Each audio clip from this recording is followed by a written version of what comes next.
they ain't let you in. So drink all my wine, cut all my trees, make love on my beaches, smoke all my weed. I am California, can't you see? Wherever you roam, you'll always want me.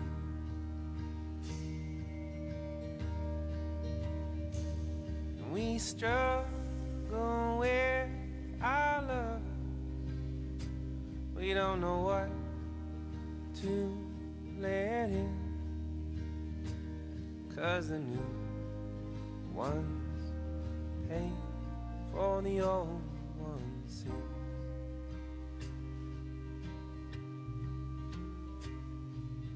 Blinded by your shadow, fainted on your love. You don't know how deep you are till you get pulled back up.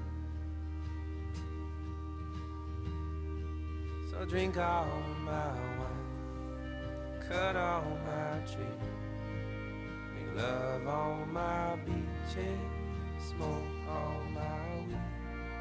I am California, can't you see? Wherever you roam, you'll always want me.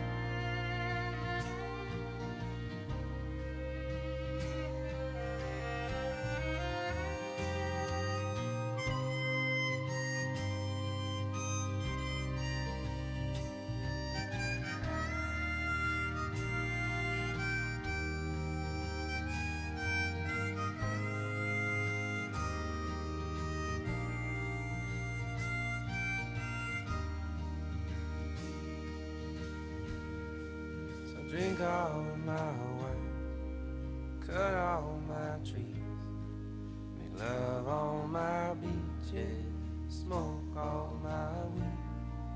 I am California, can't you see? Wherever you roam, you'll always want me. Yeah, dig all my gold, soak in my spring, conquer my mountains, that's what you need. I am California, can't you see? Wherever you roam, you'll always want me. You'll always want me. You'll always want me. You'll always want me. You'll always want me. You'll always want me. You'll always want me. Yeah, you'll always want me. You'll always want me. You'll always want me.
I'm a ghost to you, you're a ghost to me. A bird's eye view, San Luis.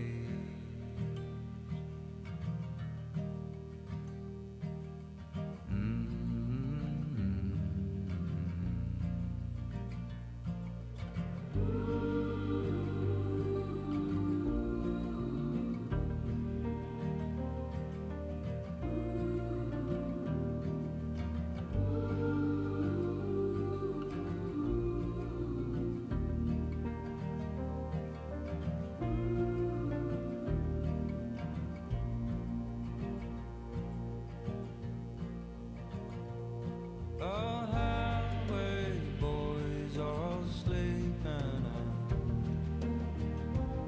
with the dirty mouths and broken strings.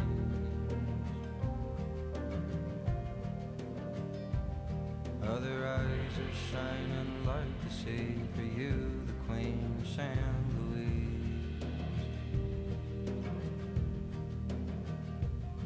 I'm a ghost to you, you're a ghost to me, a bird's eye view, San Luis.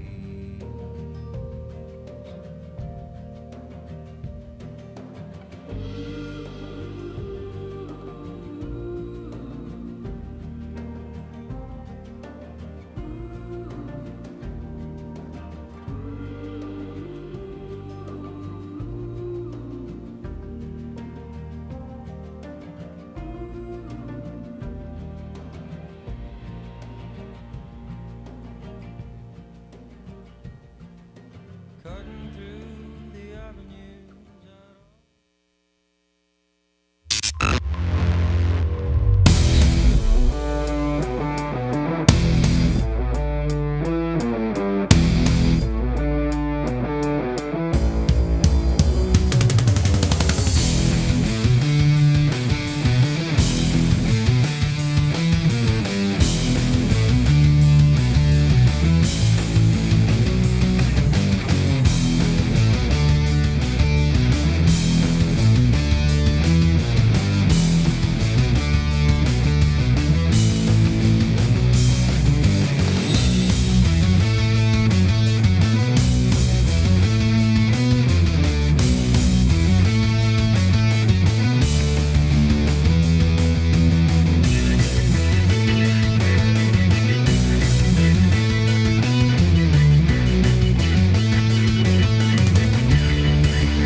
Good afternoon. My name is Katie George, and I serve as a sideline reporter and host at ESPN covering college football. And I'm so excited to be here with you this afternoon as we are officially 53 days away from the College Football Playoff National Championship kicking off just down the street at Lucas Oil Stadium on Monday, January 10th.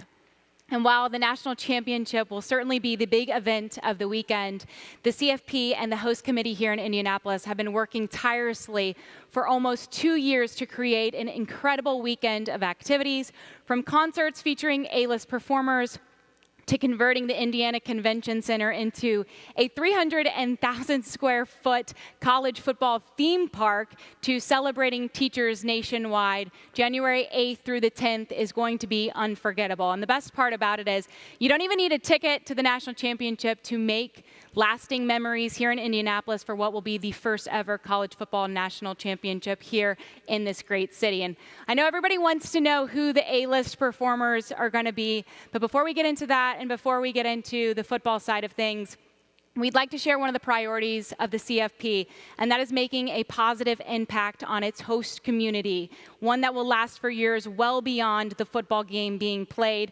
enter the College Football Playoff Foundation. The pandemic has certainly underscored the incredible things that teachers do to educate our children. Now more than ever, teachers are needed, and the College Football Playoff Foundation's sole mission is to celebrate and support teachers nationwide. Take a look. We want all teachers to know how grateful we are for your dedication this past year and every year. Indiana teachers will have the opportunity to participate in events and receive a number of perks and giveaways. A free micro-learning professional development platform. We're proud to make Teach Indy and the Indiana e-learning lab our legacy projects. Long-term mission is to reward and recognize and honor teachers. Great teachers change lives. To discuss the impact of the College Football Playoff Foundation at length, please help me welcome to the stage Executive Director of the College Football Foundation, Britton Banofsky, as well as President of the 2022 Indianapolis Host Committee, Susan Boffman. Hello. Hi. Thanks, of course.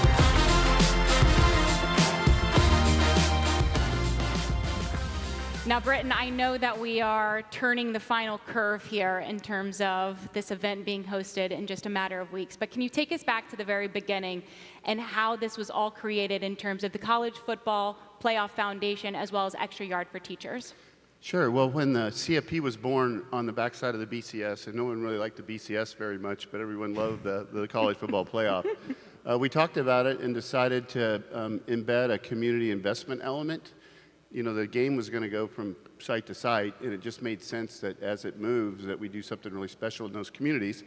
And we were around the table, Bill Hancock and some other commissioners, and we talked about what meant a lot to us, what was important, and we all had a teacher that made a difference in our lives, and so we said, let's just go all in for teachers. So our mission is, as you said, is to support teachers. We have 4 pillars. We use the platform to recognize them because generally they're under-recognized in our communities. We provide resources much needed in the classrooms. We end up doing a lot of professional development support. We're doing a lot of that here in Indianapolis, and then also, we use our platform to recruit and retain teachers in our communities. And so I got to say, Susan, you and Mark and Claire and Murray and the whole team have done such a brilliant job of pulling together a legacy impact strategy that we're just proud to be a part of. And it's statewide, which is the first time we've done something statewide. So we're very proud of that. It's hitting all 4 of our pillars. So we're just thrilled to be here. That's wonderful. And Susan, for you, when you first met with Britton and his team and you learned about the Extra Yard for Teachers and how it would possibly be implemented here in Indianapolis, what were your initial thoughts? Well, we were amazingly excited. We're like, what could be better than helping teachers, right? So in this community, there's a long legacy of helping youth. And when you think about it, what is better to help youth than to help the teachers who are helping them? And we know and believe and embrace that great teachers do change lives. So it's been a really perfect fit for us, and we're really honored to be a part of it. And how has the initiative affected educators in Indianapolis and beyond so far? Well, it's been wonderful because we have been able to do statewide initiatives as well as Central Indiana and Marion County.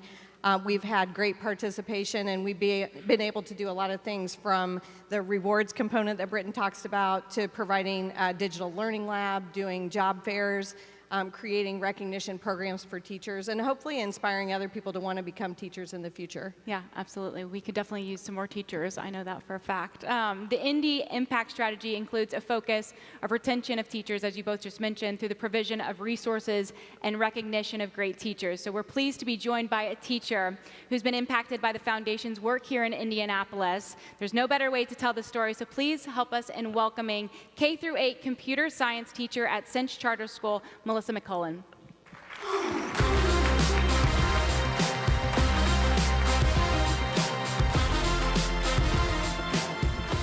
Hi, nice to meet you. How are you? Good to see you. Melissa, thank you so much for being here. How are you today? I'm great. Thanks for having me. Yeah, of course. We're happy to hear your story. So as a computer science teacher, how have you been using the Learning Lab so far in your classroom? So last year, like so many educators, I found myself not only teaching a new subject in a new school, but in a way we've never had to teach before. So when Indiana Learning Lab was brought to us through some professional development, it was a lifesaver for me. I've been able to find new ways to teach, great lesson plans, I've made some connections with other educators so that we can share ideas and collaborate, and then I can expand my own knowledge and continue my own professional development. I bet there was a lot of collaboration going on as you guys navigated the unknown, having to both teach in the classroom as well as virtually. So I commend you as well as your coworkers for doing so in what has been a very interesting year, to say the least. Britton, how did you guys come up with the host committee, the idea of the Learning Lab? So I give most of the credit to the people here, but it was a really tough time, as you mentioned, during the pandemic for teachers, and we were just amazed by the level of commitment that teachers had all across the country. We were actually headed down a different path, and then some of the leadership here, in particular Claire Fitty and Green, I think, said, you know what, let's change paths. Teachers need a digital platform. We're thinking about pulling one together. We can find some funding. So we kind of channeled a big portion of our investment into the startup of the Learning Lab. And the great news about it, we have April here too, April Harper, who runs the Learning Lab. The great thing about it is, in just a short amount of time, about 2 years, we've grown the user base to basically a third of the teachers in the state of Indiana. So 22,000 teachers are going to be using this platform between now and the next 6 months. And so we're really pleased with that. And then the State Department of Education has agreed to take it over after that. Wow. So it's really a great story, and we're just proud to be part of it. That's kind of that lasting impact that we're talking about that goes well beyond the game just being played in a host city like this. That's incredible. And Susan, have you seen great engagement so far from the Learning Lab? Yeah, we've been really impressed and pleased to see that the number of registrations have picked up that quickly. And then I think the idea that at-home helpers for learning can also join in. You can be a teacher or you can be someone who's helping a student learn. So there's something there for everyone, and we really see that being pivotal to go on in the future. I think it's key with our partnerships with the state and with the city to be able to keep this growing. Very cool.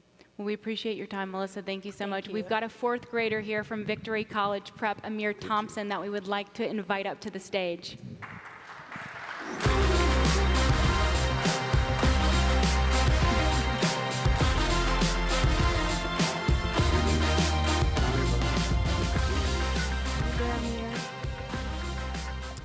So Britton, you had mentioned classroom makeovers earlier, and I believe Amir's classroom just got a makeover. Exactly what does that entail?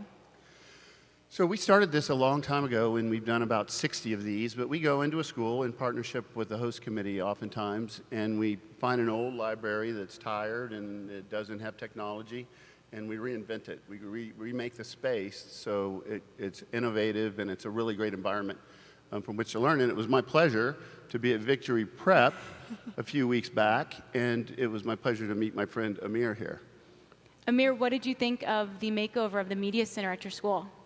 I think that the makeover in the Media Center in our school was just so great, because that shows that people at this college football playoff just really care about our students and our teachers to give us new resources. What does it look like in there? It's just very like beautiful. Is it missing anything? We're all about bettering ourselves here at the college football playoff. I can't think of anything that's... So Britton has knocked it out of the park, so yeah, Susan? It's just perfect. It's beautiful. What's your favorite thing in there? My favorite thing in there is all of the books, because it gives the students and the teachers a new angle of learning and teaching and getting to know new subjects. You're old school. I love that. Stick with that. We appreciate you being here. Do you have two teachers here as well? Yes, Mr. Sherman and Miss Wills. Could you please stand? Thank you for being here. You've got a good student in Amir. I think we can all agree on that. I would like to shout them out because they've been such a great help throughout this journey of mine. It's just thank you guys. No, that's... I love it. And Susan, can you just kind of add on the fact that this work will continue well after a championship trophy is hoisted here in Indianapolis? Yeah, I think that's one of the things we're really excited about. We go into the schools, we see the impact. We've really enjoyed seeing how that's working, and I think that our ability to work with organizations within the city, the state, the Mind Trust, which is a great nonprofit here, we hope to continue this long after the January 10th game, and we're really proud to do that. We should be, and we're proud of you, and we appreciate everything that you guys have done for the city of Indianapolis as well as the state. It's been amazing. So thank you for your time, Susan, Britton, Amir, as well as Melissa. We appreciate your insight. Thank you.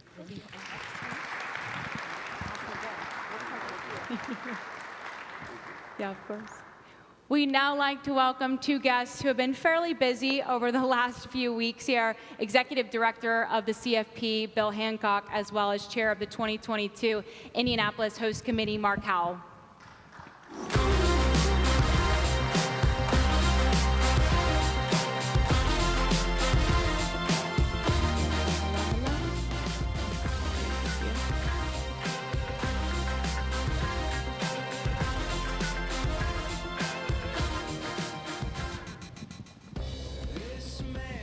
Excited to be here. Thank you for joining me.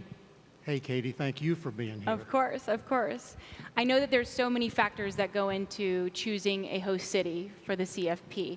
When you look at Indianapolis and its long history of hosting various events, as well as a beautiful venue in Lucas Oil Stadium, what was it about Indianapolis that made it a beloved host for such a great event? We decided we wanted to bring the championship game north. Okay.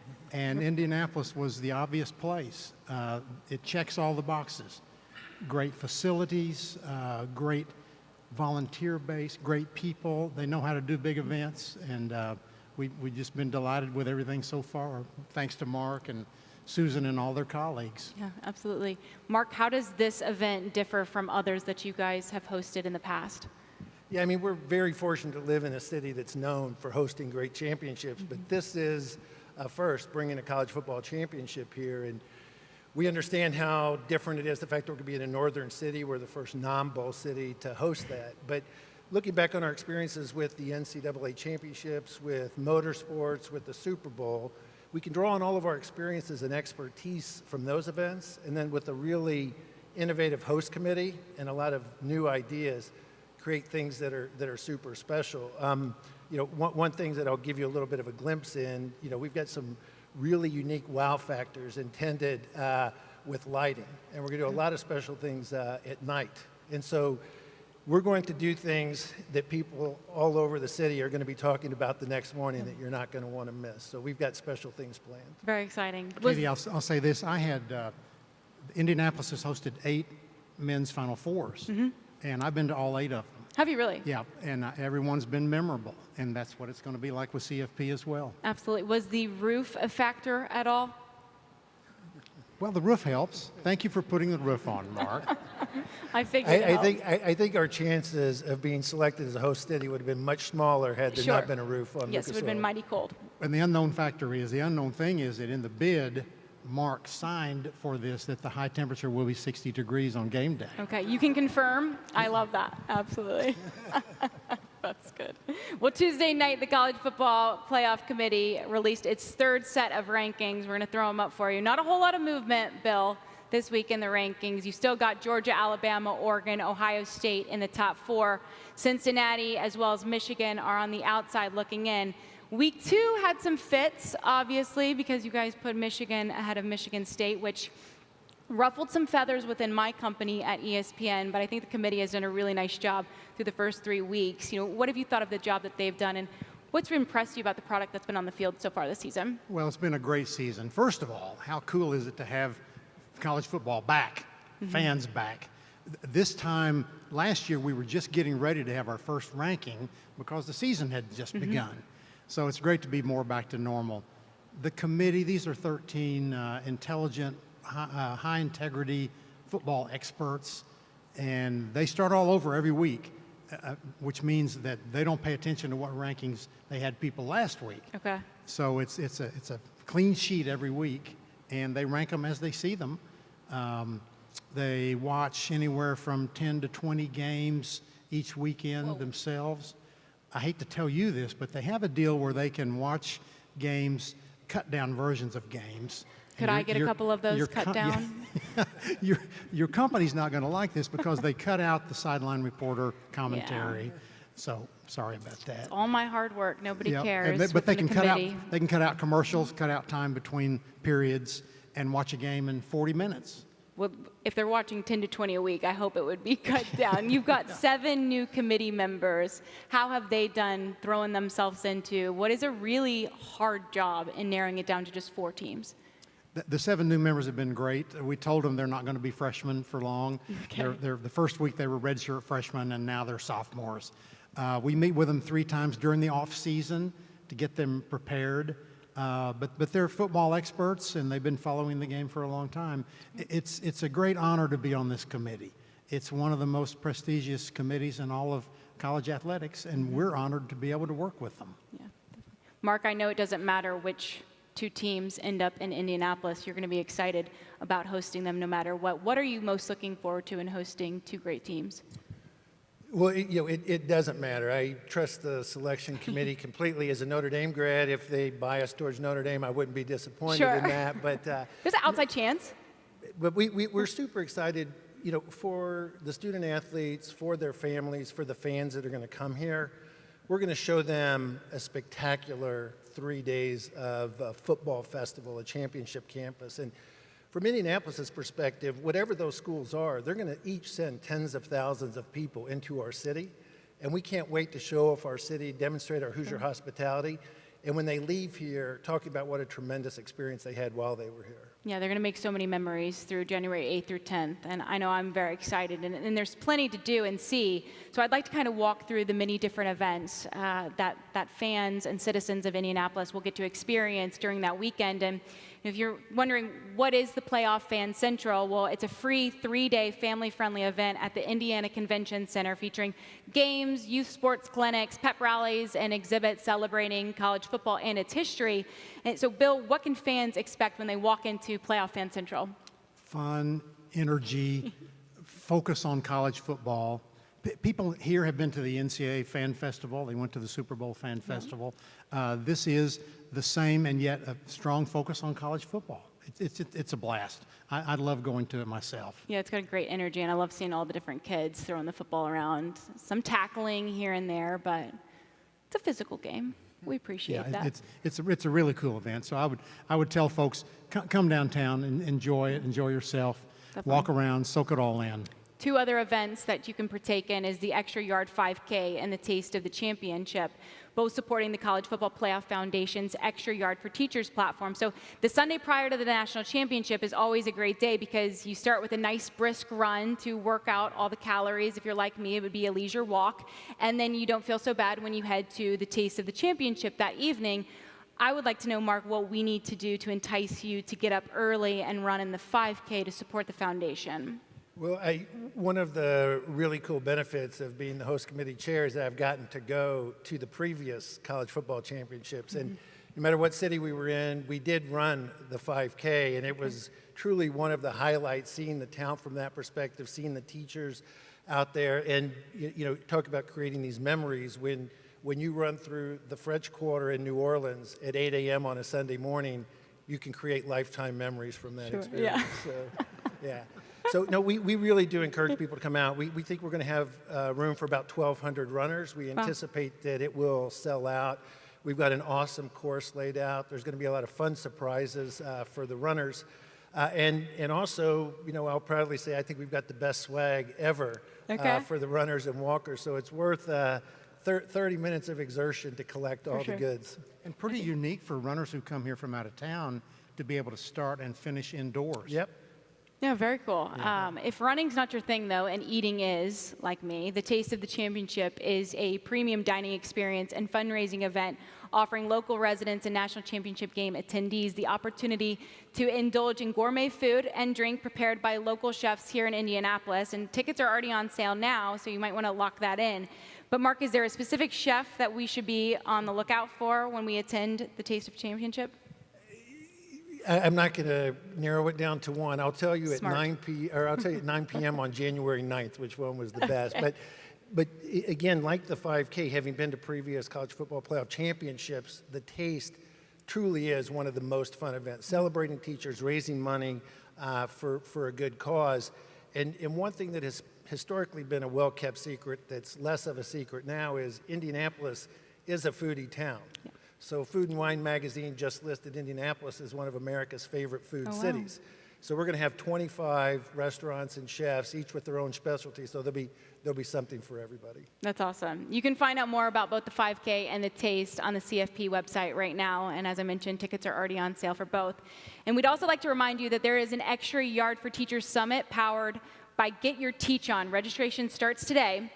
This is an incredible part of the weekend, so let's talk a little bit more about it and what educators that attend this free event can expect. So the foundation celebrates thousands of teachers from all over the country all year long, and this culminates with the foundation hosting the National Teachers of the Year at the National Championship game. Is that right? Yeah, and being around those teachers is a highlight of the weekend for me. You can just feel their sincerity and how thrilled they are, and they're kind of goofy, which is great. And they're already looking forward to coming to Indianapolis. Okay, very cool. And that summit will be held on Saturday at the NCAA Hall of Champions.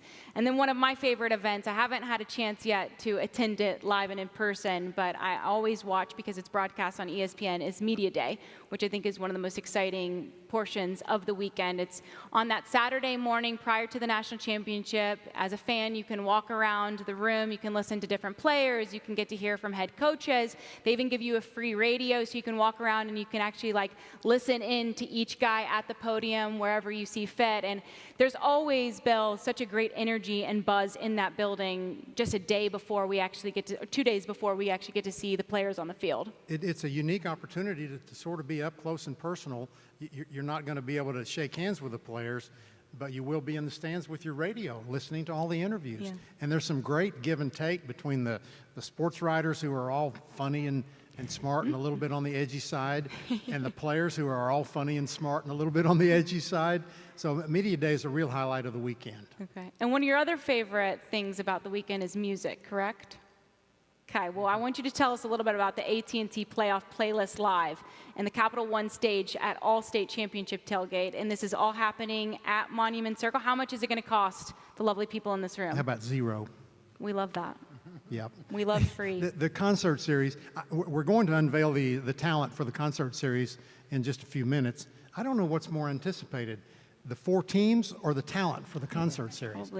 Probably the talent for the Monument But Circle. it's a great event, and you'll see we have A-list talent here, and having it at Monument Circle will be tremendous.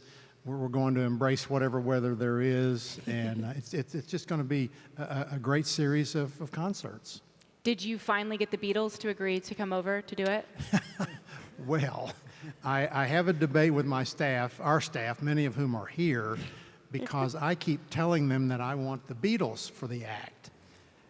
And one of them said to me, Bill, that is so yesterday.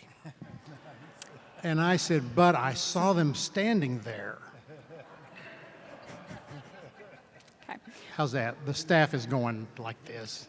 So we can just be sure that the Beatles will not be revealed on the big screen in a moment when we get to the musicians. Maybe next year. We can think about that. Maybe next year. Mark, Bill, I appreciate the time. Thank you guys so much. Yeah, thank you.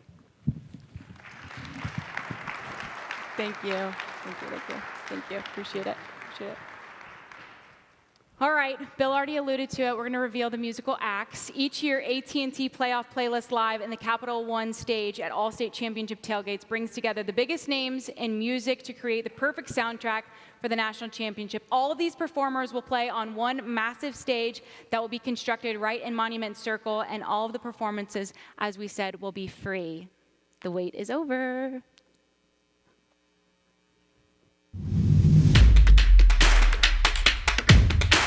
The College Football Playoff is bringing the heat to downtown Indy this January. The 2022 National Championship Weekend will light up historic Monument Circle with an epic free concert series. Join us Saturday and Sunday for AT&T Playoff Playlist Live. Featuring winner of the 2021 Billboard Music Awards Top Rock Song, AJR. Here we go.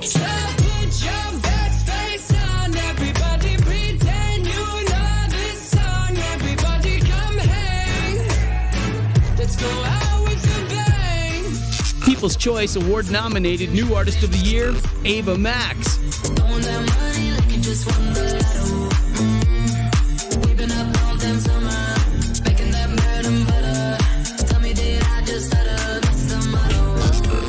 multi-platinum global superstar Doja Cat.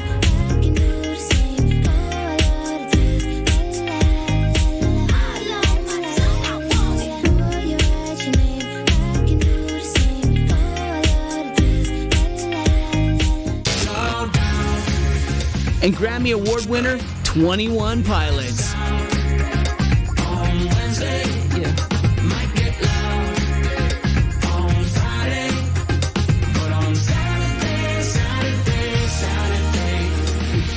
And on game day, come huddle up before the game at the Capital One stage at All-State Championship Tailgate in Monument Circle. Featuring platinum-selling newcomer Breland. Don't touch my V8 engine with the windows tinted. Boy, we came from the bottom, got it out the mud. An ACM award winner and chart-topping multi-platinum artist, Sam Hunt. I ain't in no hurry. I'ma take it slow, just as fast as I can. Come help us count down the kickoff at the College Football Playoff National Championship Weekend in Indianapolis.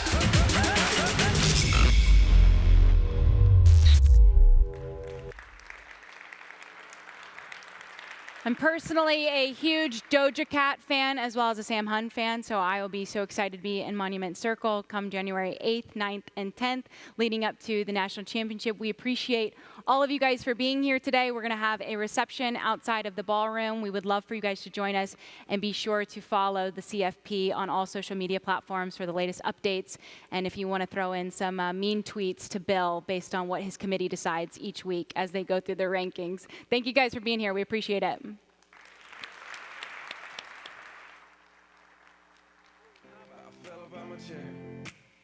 Had to get her number. It took me like 6 weeks. Now me and her go way back, like Cadillac seats. Body like a back road, driving with my eyes closed. I know every curve like the back of my hand. Doing 15 and 30. I ain't in no hurry. I'ma take it slow, just as fast as I can. The way she fits in them blue jeans, she don't need no belt. But I can turn them inside out, I don't need no help. Got hips like honey, so thick and so sweet.